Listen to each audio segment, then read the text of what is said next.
Bom dia, pessoal. Deixa eu ficar o mais perto possível de vocês aqui. Vocês não sabem, gente, mas tem um cronômetro ali olhando para mim agora. O Jordão fez uma brincadeira, mas a brincadeira que ele faz comigo é por causa do meu cabelo. Ele fala que meu cabelo é esquisito. Deixa eu dizer uma coisa para vocês. Se vocês acham que o meu cabelo é esquisito, vocês não viram minha empresa ainda. A hora que vocês virem minha empresa, vocês vão achar que o meu cabelo é normal. A maior viagem que eu já fiz na minha vida foi...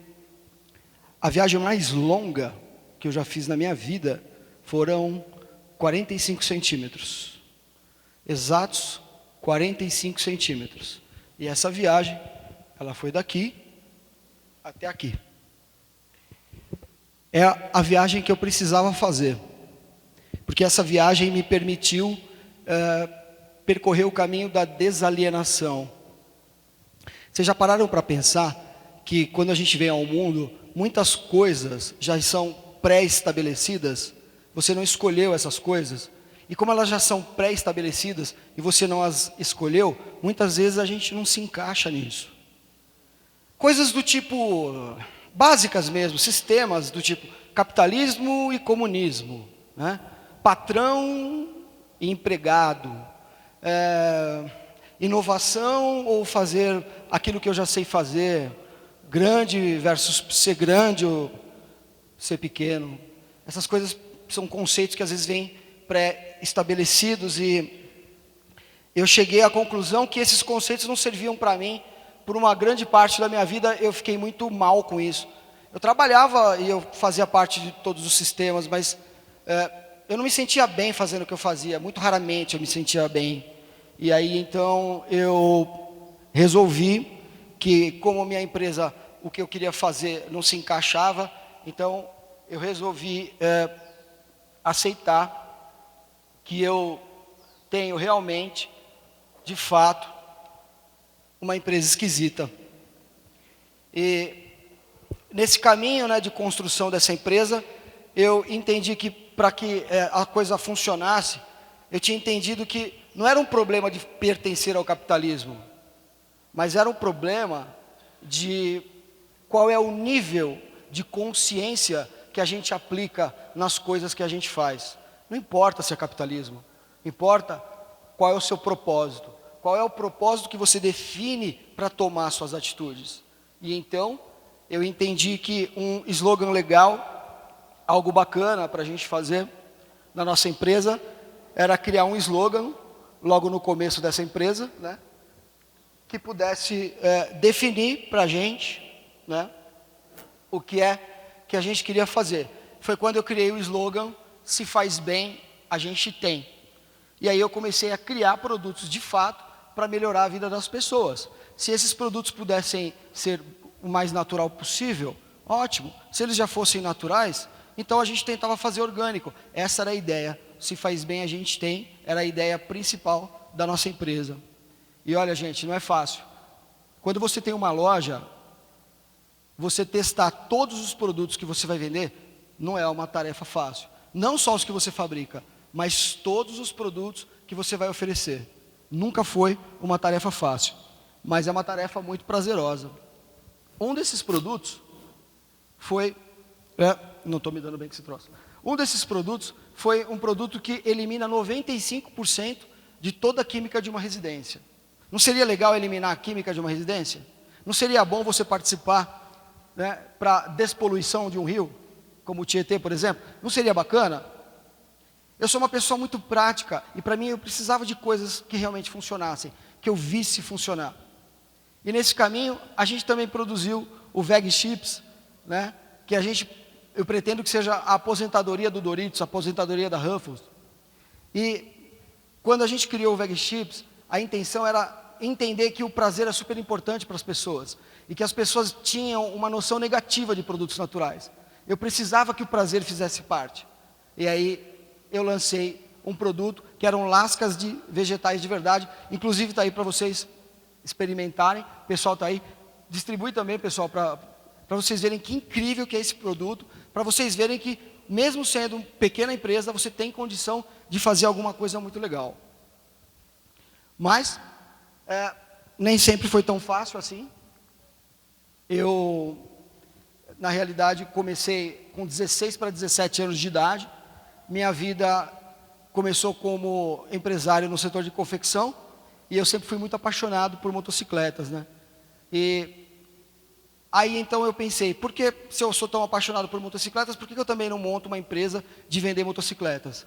E aí a vida foi correndo, foi dando certo, e aí eu montei 4 concessionárias de motocicletas. E já tinham passado uns 14 ou 15 anos nessa história. E aí, em dezembro de 2008, minha mãe teve um problema de saúde. Através do problema de saúde da minha mãe, eu conheci algumas pessoas que me ensinaram sobre produtos naturais. 4 meses depois, de eu ter começado a usar esses produtos naturais em casa e dar esses produtos naturais para minha mãe, inclusive um deles vinha de fora do país, o que eu fiz? Pensei, poxa, se esse negócio der certo, eu vou fazer uma promessa, eu vou fabricar esse produto no Brasil. Acontece que 4 meses depois, eu tive o meu segundo assalto na minha concessionária de moto, eu tomei um tiro e eu quase faleci. E esse foi um divisor de águas muito grande na minha vida. Depois desse episódio, em 8 meses, apenas 8 meses, minha mãe ficou boa, eu cumpri minha promessa, comecei a fabricar um produto no Brasil, e para mim foi um choque cultural muito grande mesmo, porque esse produto, as pessoas vinham, compravam e me abraçavam. E para mim foi um choque cultural, porque eu vendia moto, eu vendia coisas que às vezes podia matar a pessoa, eu vendia coisas que a pessoa de repente podia perder um braço, uma perna, e eu achava que a vida era isso, que o mundo era isso, mas não era. Então, eu em 8 meses vendi 4 empresas. Em 8 meses, eu vendi um imóvel, vendi um apartamento de 130 metros quadrados, um por andar, vendi 3 carros, saquei uma previdência privada de 14 anos, toda a minha aposentadoria, sem nenhuma garantia de que o produto fosse dar certo, e montei uma empresa chamada Nação Verde. Incubei essa empresa por 2 anos, e foi aí que a minha história mudou completamente de rumo, completamente. E aí nós éramos apenas em 4 pessoas, e eu pensei, olha, para tocar esse organismo social que eu quero fazer, para fazer as ideias terem sentido, nós precisamos de alguns tipos de pessoas que talvez eu não encontrasse na relação comum de trabalho, de patrão e empregado. Então, vocês conhecem a história, não conhecem? Vocês já ouviram falar que quem é sozinho pode ser um empregado ou um autônomo? Vocês já ouviram falar que quando uma pessoa tem um funcionário, aí ela tem uma empresa. E quando ela tem mais de 2, ela tem uma creche de adultos. Infelizmente, as relações de trabalho levam a esse tipo de pensamento, né? Infelizmente. E eu precisava de pessoas comprometidas com um propósito. Veja, é qualquer pessoa que serve para ser médico, por exemplo? Vocês já pararam para pensar? Eu não sirvo para ser médico, né? Eu não posso ver sangue. Não é qualquer pessoa que serve para ser bombeiro, por exemplo, né? Existem perfis psicológicos específicos. Eu acredito que existe um sopro assim divino, 1% que Deus dá. E eu precisava dessas pessoas. E aí eu criei um termo chamado mensageiros. Mensageiros são pessoas que se sentem bem quando fazem ou vendem, prestam um serviço ou vendem alguma coisa e veem a melhora do outro. Acho que cuidar do outro é muito importante para algumas pessoas. Pensem na vida de um médico, de um enfermeiro. Veja como não é uma vida fácil. Algum de vocês, eu tenho certeza, já precisou de um médico ou de um enfermeiro no dia 24 de dezembro, ou soube de alguém que precisou no dia 1º de janeiro. Veja como você precisa de pessoas específicas com uma alma pré-determinada, uma autodeterminação muito forte para realizar alguns tipos de trabalho. E aí, eu criei esse termo, eram os mensageiros. Os anos foram passando e à medida que a mensagem foi ficando mais clara, mais pessoas estavam dispostas a fazer esse tipo de trabalho. Esse tipo de trabalho, para trabalhar numa empresa como a nossa, que possuíam características bem estranhas, né? Como, por exemplo, a nossa empresa, ela não tem hierarquia. Então, não existe gerente na nossa empresa. Ela trabalha por células. Nós evitamos qualquer tipo de promoção que agregue poder. Era uma ideia complexa. Se você pensa, hoje não é tão complexo, mas há 4 anos atrás era muito complexa. Então nós precisávamos de pessoas que pudessem entender esse modelo, entender nossa cultura. E foi o que nós fizemos. Definimos alguns padrões, alguns parâmetros de trabalho, né? Como não contratar pessoas para ter que olhar. Colocamos um propósito definido de pagar 30% a mais que a média do mercado paga para essas pessoas. Seguimos esse propósito até hoje. Seguimos também o propósito de, por exemplo, treinar as pessoas dentro do nosso ambiente de trabalho para absolutamente tudo. Agora eu coloquei na tela para vocês o nosso primeiro produto, né, que é um produto que eu prometi que fabricaria no Brasil, foi meu primeiro produto, se minha mãe ficasse bem de saúde, e eu cumpri essa promessa à risca. Não imaginei que eu ia conseguir transformar em tudo que eu transformei com a Nação Verde. Foi um caminho muito difícil, muito, mas muito difícil mesmo. Hoje, olhando as coisas assim acontecendo, gente, eu, sinceramente, eu olho e parece que nem parece que eu andei 2 anos, recentemente, 2 anos seguidos, sequer tinha um carro, andava de carro emprestado. Há 4 anos atrás eu estava andando de carro emprestado, parece que foi ontem. E é muito difícil quando você passa por momentos tão difíceis na sua vida e você não desiste. Eu entendo quando as pessoas desistem, eu realmente entendo, porque isso passa na cabeça da gente. Eu acho isso normal. Eu acho que quando você está com uma empresa, um sonho para você realizar, eu acredito que se você tiver uma paixão por esse sonho, se você tiver uma estratégia, ele tem tudo para dar certo. A gente precisa colocar a nossa paixão, aquilo que a gente sente dentro da gente, para fora e transformar isso num negócio. Eu acho fundamental. Algumas pessoas às vezes me perguntam, Ricardo, mas como é que eu descubro uma paixão? Eu digo, olha, aquelas coisas que fazem a gente vibrar, sabe, pessoal? Como é que eu vou passar essa mensagem? Olha, até para isso na nossa empresa, a gente criou um mecanismo. Nós criamos uma rádio da nossa empresa, chamada Radiação, e essa rádio, ela tem um viés de humor, é muito interessante. É uma rádio da nossa empresa que, todas as segundas-feiras, ao vivo, os mensageiros da nossa empresa transmite, né, essa mensagem para todo o Brasil, ao vivo, durante 1 hora. Então, a gente precisava também de um jeito diferente de passar a mensagem.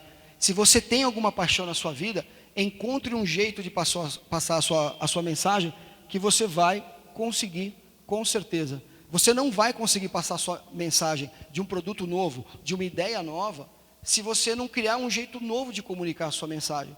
Você precisa se posicionar, primeiramente com as pessoas que trabalham com você, depois com as pessoas que você precisa para que façam parte do seu negócio. É muito importante. Então, a gente criou Radiação, que é uma rádio que transmite com um viés de humor toda a mensagem da Nação Verde para todas as lojas.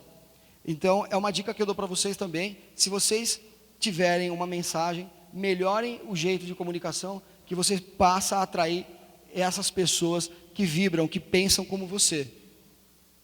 Aconteceu comigo e vai acontecer com você também, com certeza. As pessoas, elas não se preocupam com o que a gente diz ou pensa, até que você deixe muito claro o quanto você se importa com elas. Uma das coisas que mais preocupa a gente, no medo de empreender, de inovar, sem dúvida, que nós nos sentimos às vezes muito isolados e muito pequenos. E aí, histórias bíblicas como Davi e Golias, por exemplo, elas são bastante perigosas.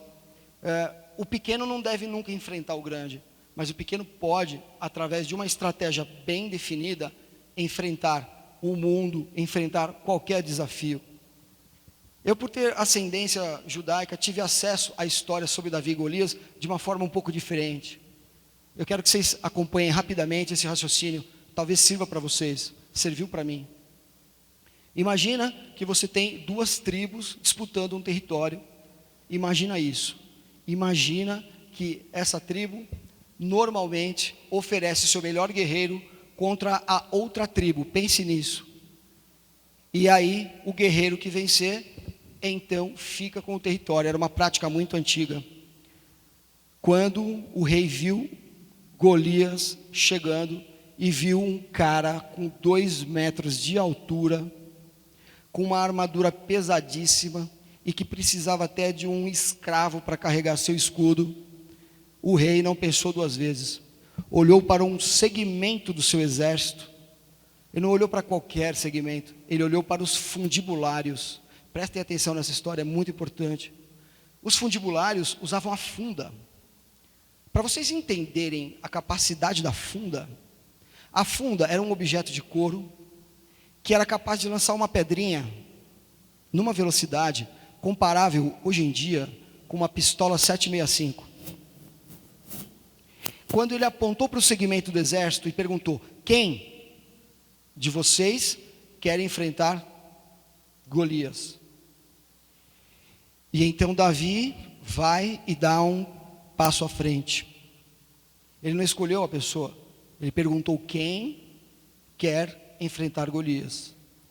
E aí Davi desceu a montanha para enfrentar Golias na planície. Como Davi era pastor, ele estava com um cajado, com um pedaço de pau. E aí onde você vê a famosa frase bíblica: por acaso eu sou um cachorro para você vir aqui com um pedaço de pau me espantar? É a frase que está na Bíblia.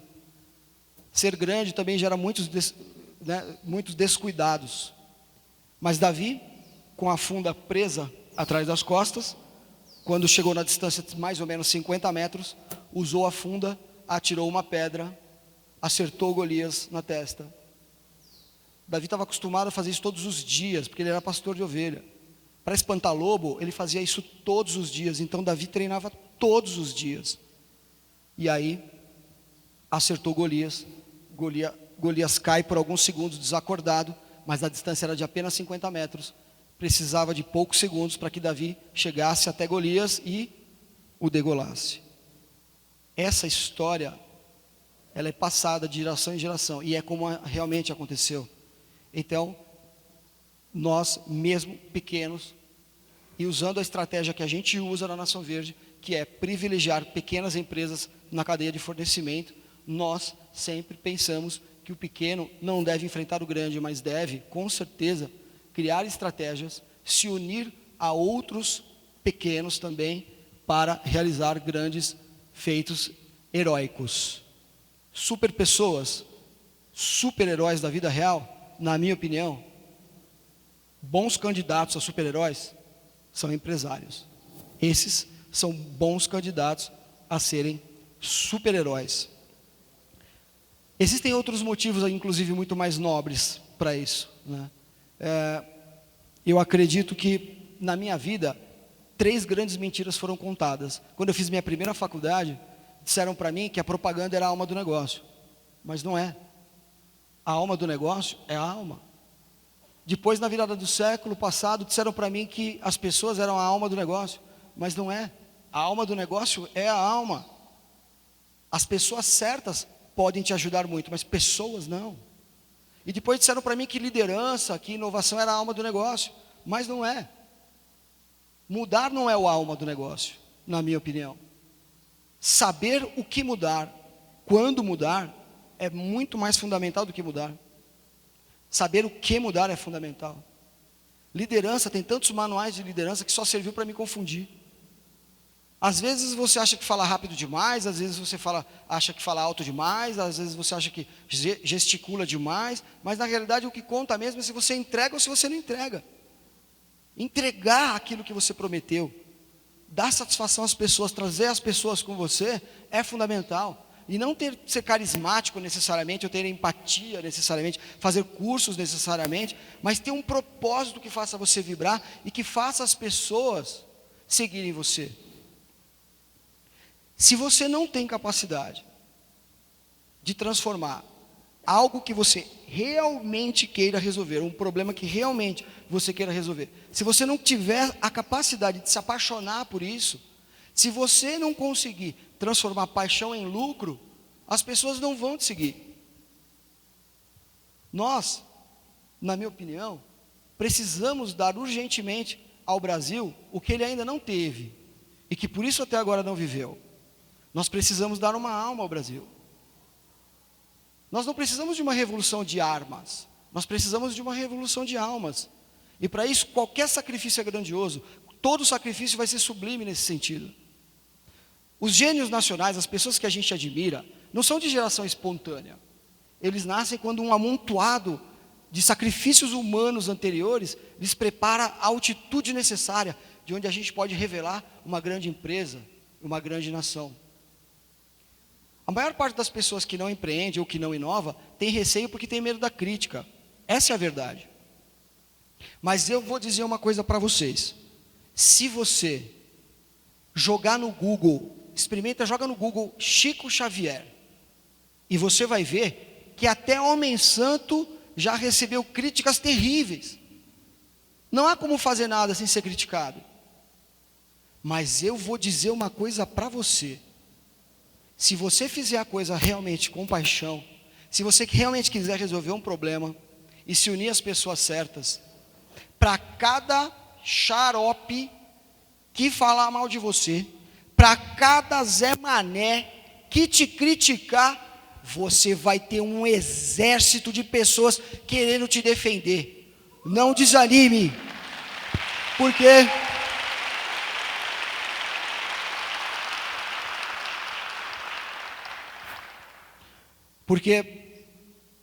não vale a pena fazer coisas fáceis, sinceramente. Hoje eu acredito que a nossa empresa definitivamente não tem absolutamente nada a ver com produtos. A nossa empresa ela é uma empresa, é um organismo social, e uma das coisas que mais realmente hoje me motivam é que eu consegui um time de pessoas, uma cultura de pessoas, uma cultura de empresa que simplesmente tem pessoas incríveis. Tem algumas delas aqui que vieram inclusive de longe. Queria agradecer todas elas essa oportunidade, né, que o Jordão trouxe para a gente. Queria agradecer do fundo do coração. A coisa mais bacana que aconteceu até agora foi que essas pessoas adoram coisas impossíveis. Quanto mais difícil fica, mais eles querem fazer. E conseguir uma cultura assim é muito difícil.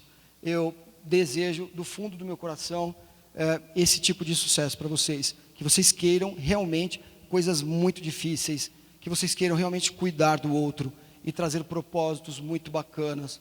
Quem que pode ter uma grande ideia, na sua opinião, gente? É um senador que pode ter uma grande ideia? Eu não estou dizendo de ideias mirabolantes, mas pense que grandes ideias são tão simples que a gente nunca pensa nelas. Eu estou falando de um guardanapo, sei lá, um cinto de segurança.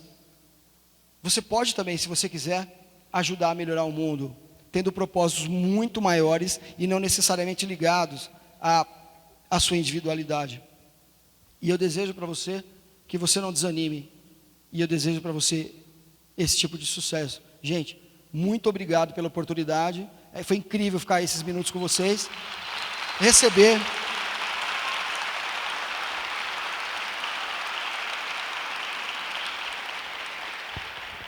essa energia de vocês, esse lugar. Isso aqui para mim é como um imã e é fantástico. Eu vou participar de quantos epicentros existirem e gostaria muito de ver vocês, só que na realidade eu gostaria de ver vocês aqui em cima, contando a história de vocês. Se algumas dessas pessoas que passaram por aqui inspirou, então acendeu uma coisa, se você mexeu aí na cadeira, se mexeu com você, então você pode ter alguma coisa aí, né? Pense em alguma coisa que te irrita, tá? Sabe aquela coisa que te deixa com raiva? Cuidado, pode ser um indício de que você tem o vírus do empreendedorismo. Então, boa sorte para vocês, meu. Muito obrigado, gente. Obrigado mesmo.